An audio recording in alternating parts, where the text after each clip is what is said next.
Audio Jungle.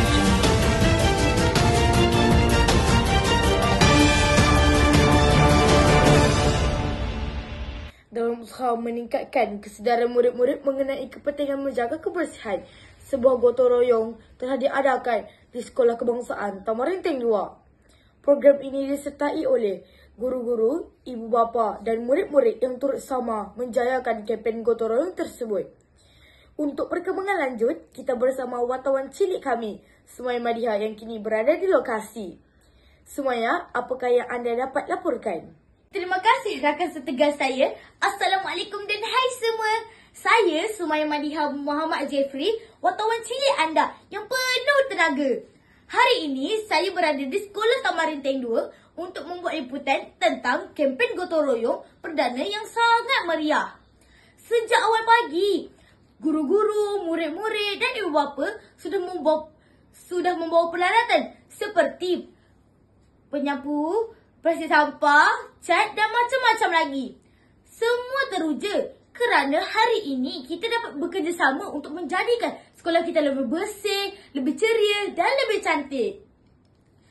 Aktiviti yang dimaksudkan ialah membersihkan kelas, mengutip sampah dan mengecat pagar. Dan sekarang ni saya akan membuat sedikit temu bual dengan rakan-rakan, murid dan ibu bapa yang turut hadir hari ini. Jom ikut saya.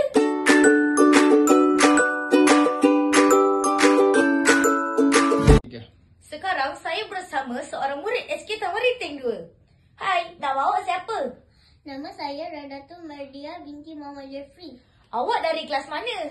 Saya dari kelas 1 kritis. Boleh ceritakan tak apa tugas awak time gotong royong? Boleh. Tugas saya adalah menyapu kelas dan mengelap tingkap. Wah, hebatnya. Seronok tak join gotong royong ni? Best sangat. Sebab apa best sangat join gotong royong ni?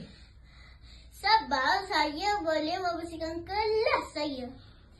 Terima kasih Radatul. Semoga kelas awak jadi paling bersih hari ini.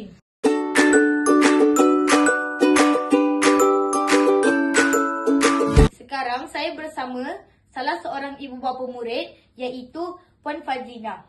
Terima kasih kerana hadir hari ini Puan. Apa pendapat Puan tentang program ini? Okay, pada pendapat saya program ini sangat bagus kerana dapat mengajar anak-anak tentang tanggungjawab menjaga kebersihan.